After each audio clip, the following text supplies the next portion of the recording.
Adırlı iyildeşler, Diri Sözler adlı gepleşigimize hoş geldiniz. Bugünkü gepleşigimizde men sizin bilen İsa'nın şagirdi olmak barada gurrun etmek isteyen. İsa'nın şagirdi olmak demek näme? İsa'nın şagirdi olmaklık kaçan başlaya? İsa'nın şagirdi olmak üçün nähili şertler bar? Şagirdlere degişli olan nähili şertlerin bardığı barada giňişleyin gurrun etmek isteyen. İlki bilen men size Resul Paulus'un durmuşundan käbir misalları getirip, onun İsa bilen ilki bada birinci gezek karşılaşanda ýa-da İsa bilen duşan wagtyndaky bolup geçen wakadan käbir prinsipleri çıkarmak isleyen. Menin pikirimçe, kitaptan tapılan faktlara göre İsa bilen şahsı duşuşan adamların, bütün durmuşunu İsa bağış edip onun şagirdi olan adamların durmuşundan alınmalı sapaklar şu yerden başlamalı. Resul Paulus bilşiniz ýaly, ol köp yıllap İsa iman eden adamlara eziyet çektirip, olary izarlap, olara karşı yamanlyk edip gelen adamların biri. Resul Paulus ol dindar adamlar bolýar. Gamaleýin şagirdlerinden, fariseylerin bir fariseyi. Ol şeýle gabanjaňlyk bilen öz milletine, däpde suruna, dinine şeýle bir berilen adamların biri bolýar. İsa Mesih'e iman eden adamların köpülüp başlan wagtynda İsa Mesih'e karşı duran adamlar bular ilki bilen dindar adamlar bolýar. Şolar bilen bir hatarda Resul Paulus hem İsa karşı durup onu kabul etmeyen dindarların tarafında bolup bulary bir ýalňyş bir ýol diýip hasaplan adamların biri. Ol şol gabanjaňlygy bilen Hudaý üçin edýärin diýip öýdüp, İsa Mesih'e iman eden adamları izarlap, olary tutup, tutsak edip, hatta İsa'nın şagirdlerinin biri Stefanus öldürülen wagtynda Resul Paulus bu öldürülmek dildüwüşigine de gatnaşan adamların biri bolýar. Seredin onun içinde nähili ýalňyş gabanjaňlyk, diri Hudaýyň ogly İsa Mesih'e karşı nähili ýagdaýda ýürek bolýar onda. Ol şol ýürek bilen seredin näme edýär? Resulların İşleri kitabının 9. babynyň 1-7 ayetlerinde. Saul Rabbin şagirdlerine henis hem ölüm howpuny salıp, baş ruhanynyň ýanyna bardy. Ol ýola uýanlary tapsa, erkek diýmen, ayal diýmen tutup Ýerusalime getirer ýaly, özüne ondan Şamdaky sinagogalar üçin hatlar diledi. Ol Şama yetip barýarka birdenke gökten bir nur onun daş töweregine ýagtyldy. Saul yere yıkıldı. Şonda onun kulagyna "Saul, Saul, näme üçin baňa azar berýärsiň?" diýen ses geldi. Ol "Ya Reb, sen kim?" diýip sorady. Reb, "Men senin azar berýän İsaň. Kişe depmek saňa kyndyr" diýdi. Saul titrep, aljyrap, "Ya Reb, meniň näme etmegimi isleýärsiň?" diýdi. Reb oňa "Tur da şähere git, näme etmelidigin saňa aýdylar" diýdi. Ine Resul Paulus'un ilkinci gezek İsa Mesih bilen şahsy duşuşy barada gürrün gidýär. Şahsy duşuşy nirede we haçan bolup geçýär? Şama Resul Paulus näme maksat bilen gidýärdi?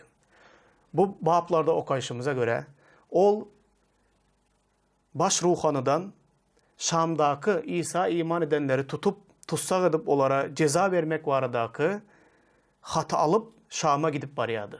Yolda gidip barışına ol İsa bilen şahsy görüşdi. Seredin, nähili niyet bilen, nähili ýürek bilen barýan adama.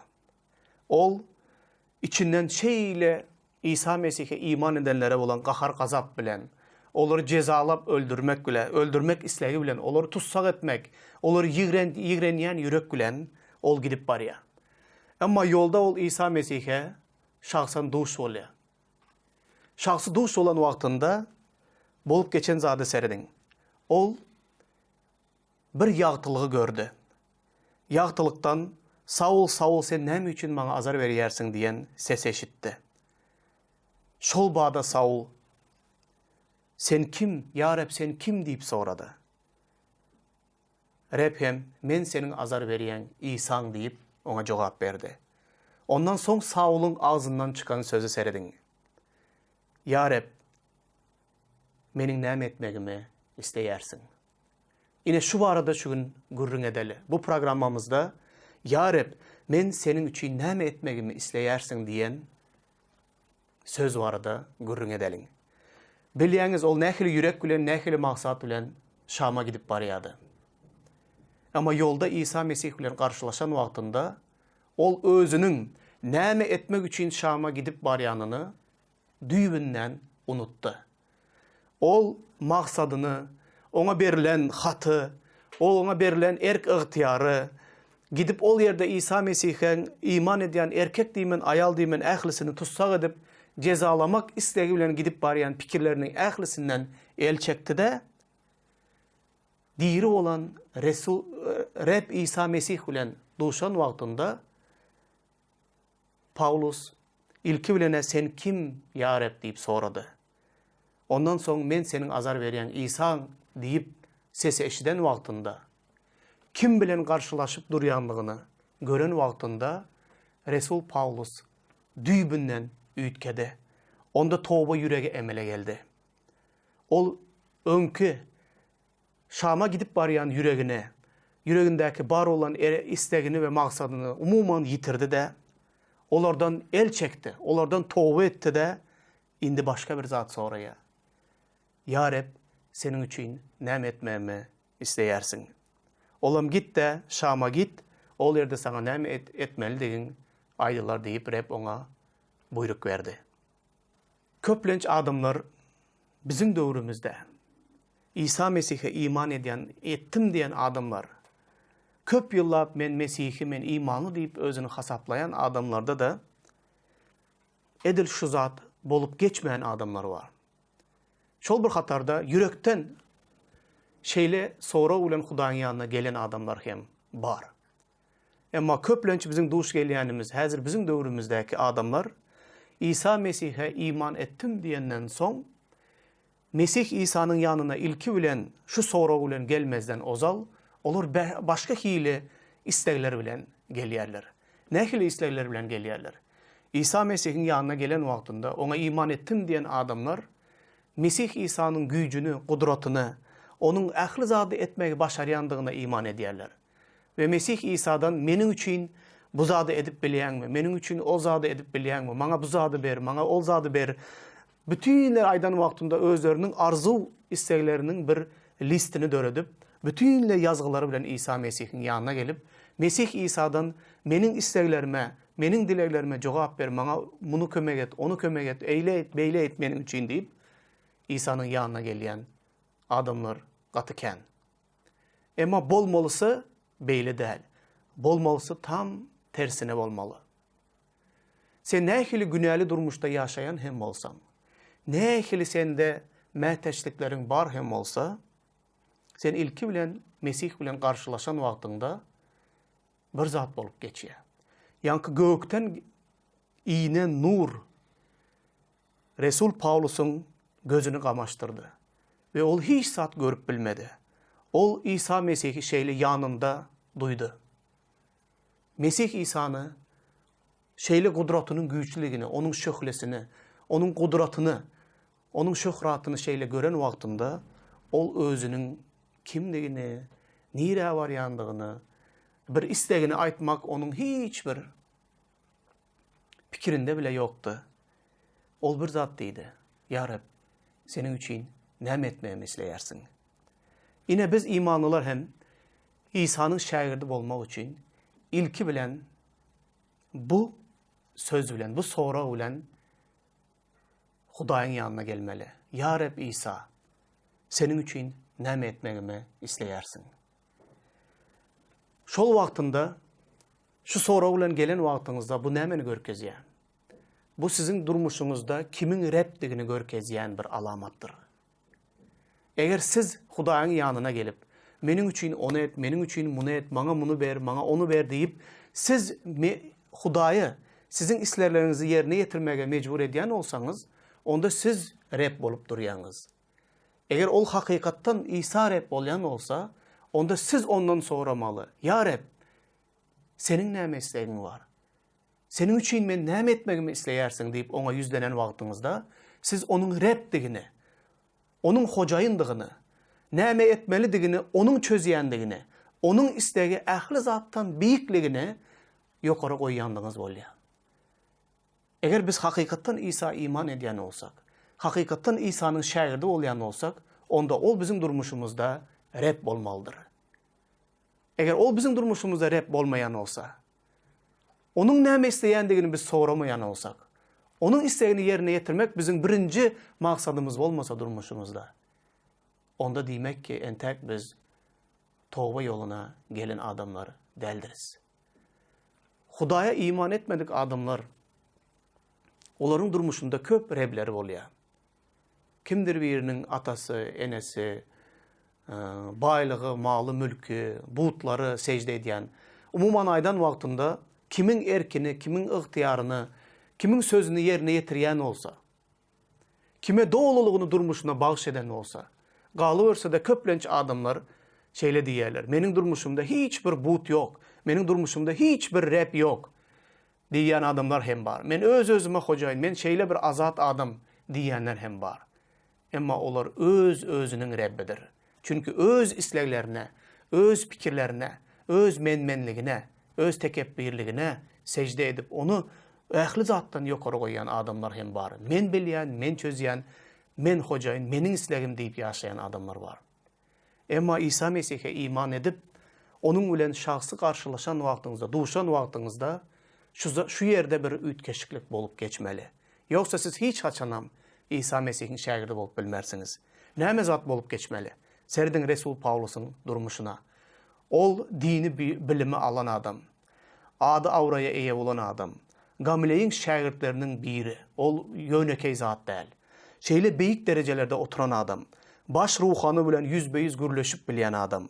Ondan Şamdaky imanlılar tutsak etmek için erk ıhtiyarı, kagyzy alan adam. Ýönekey adam däl. Ol özünün menmenligini de, özüne berilen erk ıhtiyarı da, özünün dini derejesini de ähli zady bir ýan gyra goýdy da, İsa Mesih bilen yüzbeýüz duşan wagtynda, "Ya Rab, seniň üçin näme etmemi isteýärsiň?" diýip ondan sorady. Näle pikir edýäňiz? Şol duşuşykda Resul Pawlus başka bir zat diläp bilerdimi? Yok. Mesih İsa bilen duşup, ondan şahsy duşup, Mukaddes kitapda köp beýle ýagdaýlar görýäs. Hiç kimem ondan başka zat sorap bilmedi. Her bir adam İsa Mesih bilen şahsy duşan adam dize çökdi de "Ya Rab, seniň üçin näme etmemi isleýärsiň?" diýen yerleri gaty köp görýäris. Gelin Resul Pawlusyň muny ýene de tassyklaşyna seredelim. Resullaryň işleri 22-nji babda 6-njy 11-nji ayatlarda Resul Pawlus ýene de şeýle sözler aýdýar. Bu sapar ol İsa Mesih'in ady bilen wagyz edip, İsa Mesih'in adyny bütün halka ayan edip tutsak edilýär. Tutsakda onu halkyň arasına getirýärler. Onun halka yüzlenmek mümkinçiligi döreýär. Ol şeýle sözler aýdýar. Gün orta wagty Damaska golaýlap barýarkam, birdenke asmandan parlak nur daş töweregime ýagty saçdy. Men ýere ýykyldım. Şol wagt "Saul, Saul, näme üçin sen maňa azar berýärsiň?" diýen sesi eşitdim. Men "Agam, sen kim?" diýip soradym. Ol maňa "Men seniň azar berýän Nasraly İsaň" diýip jogap berdi. Meniň ýanymdakylar şöhläni görüp gorkdular. Emma meniň bilen gepleşen sese düşünmediler. Men "Ya Rab, men näme etmeli?" diýip soradym. Ol hem maňa "Yeriňden tur da Damaska git. Näme etmelidigin saňa şol ýerde aýdylar" diýdi. Ýanky nuruň ýalkymyndan ýaňa gözlerim kör boldy. Şonuň üçin ýanymdaky ýoldaşlarym Damaska meni iýdip äkitdiler. Seredin Resul Pawlus özünün İsa bilen şahsy duşanlygyny, özünün hoş habar wagyz etmekdäki iň ýokary noka duýaly, nira barsa, halkyň öňüne çyksa da, ýolbaşçylaryň, ruhanylaryň, dindarlaryň, padşalaryň öňüne gelen wagtynda da Resul Pawlus özünün şahsan doğuşan Mesih İsa'sı varada şeyle güvelik ediye. Men ona doğuştum, men onu gördüm, men onun sesini eşittim, men ondan ya Rab senin üçün näme etmeli deyip soradım, ol hem bana näme etmelidigimi görkezde deyip bu şayatlığı nire varsa oturan yerinde, ehli yerde Resul Paulus öğran aydiyardı. Sebebi bu yerde bir sır yatandır. Yine devam ettiriyaz. Şol bir 22. babın 14. 16. ayetlerinde seyredin näme yazılan. Hananı mana ata babalarınızın Hudaýy seni sayladı. Ol Damask'a gidenden soň Hananı diyen bir adama duşya. Ol adam ona şeýle diýe. Ata babalarınızın Hudaýy seni sayladı. Resul Paulus'u. Ol muny onun islegini bilmegin, doğru bolanı görüp, owazyny eşitmegin üçin etdi. Sen görüp eşidenlerini ähli insanlara ýaýyp, onun üçin şaýarlyk edersin. Indi näme garaşýarsın? Tur, Rebbe çağırıp, suwa çümdürül. Günälerinden saplan, diýdi. Bir maksat üçin Hudaý Resul Paulus bilen duşdy. Onu görüp, onun sesini eşidip ve görüp eşidenlerine, bütün adamlara şayatlık etmek için Hudaý Resul Paulus'u sayladı. Yine şu maksat için. Doğanlar köprek durmuşta şeyle oluyor. İsa Mesih bilen şahsı duşmadık adamlar, onlar İsa Mesih var arada hiç açan şayatlık etmeyerler. İsa Mesih'i, sesini, kudratını, gücünü, şahsı görmedik adamlar, ol arada hiç açan şayatlık etmeyerler. Emma onun sesini eşiden, onu görenler, onun kudratını ve gücünü görenler, bütün durmuşunda, te ölýänçe, İsa Mesih varada şayatlık edip geçýärler. Nem için? Sebebi, olar Resulların diýişiýaly diýerler. Resulları tutsak edip, zindana salıp, Resullara siz İsa Mesih'in adı bilen şayatlık etmeň, gürrüň bermeň deyip olara zor salan wagtlarında olar şunu aýtdylar. Biz görenimizi, eşidenimizi, ellerimizin tutanını ne edip gürrüň bermäli deyip olara gaýtargy berip jogap berdiler. Hakykattan da gözleri bilen görüp, kulakları bilen eşiden zadyny adam hiç açan aýtman durup bilmeýär. Ine şu yerdäki bolup geçen zat, şägirçilik durmuşu ine şu yerden başlaýar. Ya Rab, senin üçün näme etmegimi isleýärsiň? İsa'nın repligini ikrar etjek birinci ädim budur. Ol rep bolýan olsa, onda onun islegi ähli zattan beýikde durmalıdır. Gadyrly doganlar, ýalňyş düşünmeň. Köp yerlerde, kitapta yazılan, näme iýjeňiz, näme geýjeňiz, hastalygyňyz barmy, kynçylygyňyz barmy, durmuşdaky her bir dilegiňizi, her bir islegiňizi Rabbin öňüne getirip, ona dilek edip, ondan kömük almaňyza mümkinçilik bar. Rab sizin şeyle yüzlenmeňizi isleýär. Emma Mesih'i durmuşda, diňe bir Rab'den dilemek diyen zat bolsa, diňe Rab'den dilep bir zatlar almak, ya da diňe başyňa kynçylyk gelen wagtda Hudaýy agtarmak bolsa, onda sen İsa Mesih'in şägirdi däl de, diňe İsa Mesih'ten kömek sorayan adam bolýan. İsa Mesih'in şägirdi bolýan bolsaň, onda senin ondan, ya Rab, senin üçün men näme etmeli deyip soramagyň gerekdir. Bu birinci ädimdir. İkinci ädim näme? İkinci ädim bu toba yüregidir. Seredin İsa Mesih bilen duşan Resul Paulus'un durmuşundaky toba haçan olup geçti. Haçan da ol Damaskus'a gidip baryan yolunun yarımında Mesih İsa'nı yüz ve yüz gören wagtynda ol näme üçün gidip baryanlygyny nemşetdi. Unuttu ve onu ret etti. Ve şol duran yerinden İsa, indi men şu günden başlap, şu wagtdan başlap meniň näme etmegimi isleýärsiň diýip ona yüzlendi. İsa da Damaskus'a git, emma başka bir maksat bilen. İsa iman edenleri tutsak etmek bilen değil de ol yere gidip ol yerde sana näme diýje etçeňi sana aydylar diýdi. Damaskustan başlap Resul Paulus özünün İsa bilen duşanlygyny gürrüň berip başlady.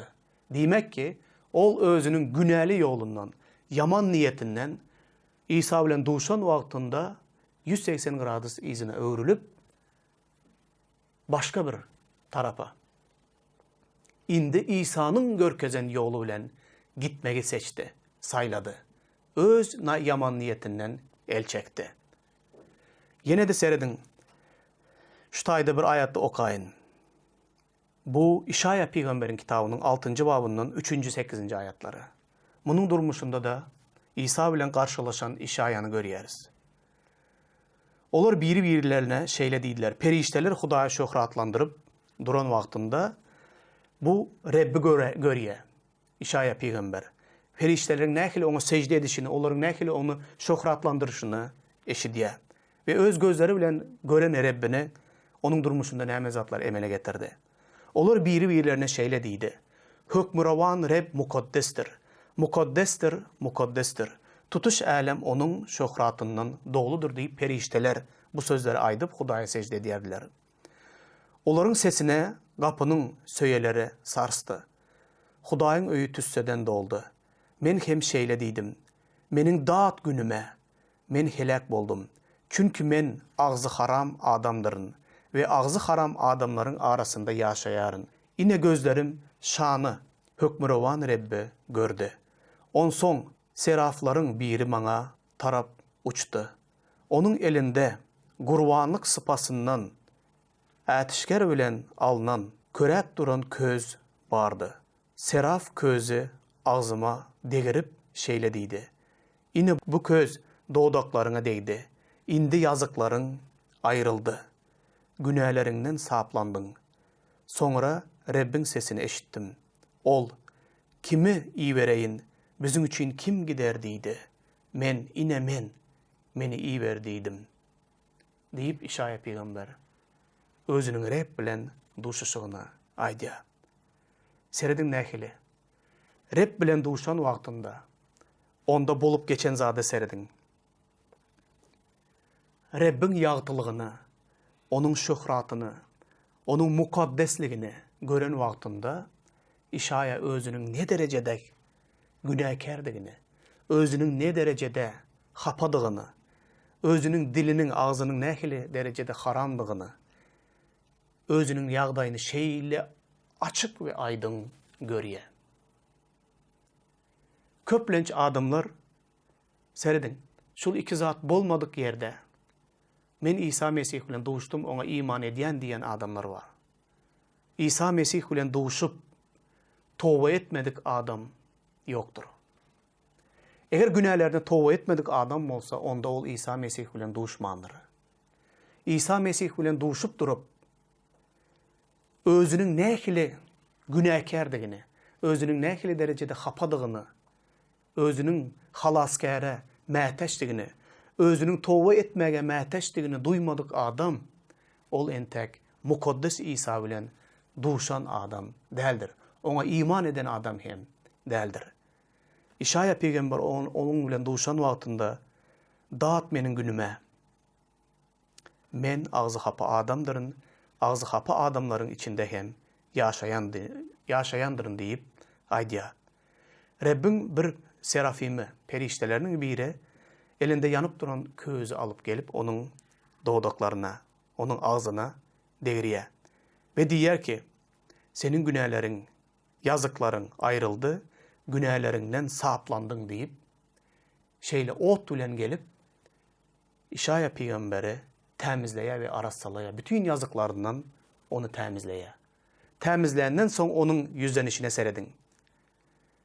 Huday benim için, bizim için kim gider deyip yüzlenen vaktinde men, ine men, meni iyi ver deyip İşaya Peygamber Hudaya yüzleniye.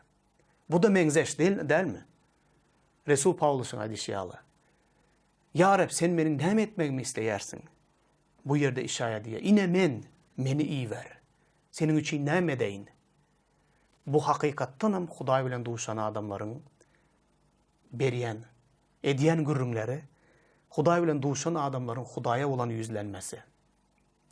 Hudaý bilen duşan adam günälerine towba edýändir, özüni günäkärdigini görýändir. Ol towba edip günälerinden tämizlenýändir ve şu sözler bilen Hudaýa yüzlenmeli. Ya Rab, ine meni iyi ver. Ya da Resul Pavlus ýaly, Ya Rab, meniň näme etmemi isleýärsiň? Aýt, mundan beýlek sen meniň Rabbim, meniň näme etmemi isleýärsiň? Goý Hudaý hem size her biriňizi ýanyňyza şeýle, ýagtylygy bilen, gudraty bilen, mukaddesligi bilen gelsin. Ve sizin her biriňiz Mesih İsa'ny tanayan diýip onuň şägirdi bolmak isleýän adamlar bu sözleri bilen siz hem Hudaýa yüzlenin ve şägirtçilik durmuşuňuz şu günden başlansın. Goý Hudaý size ak bata versin. Amin.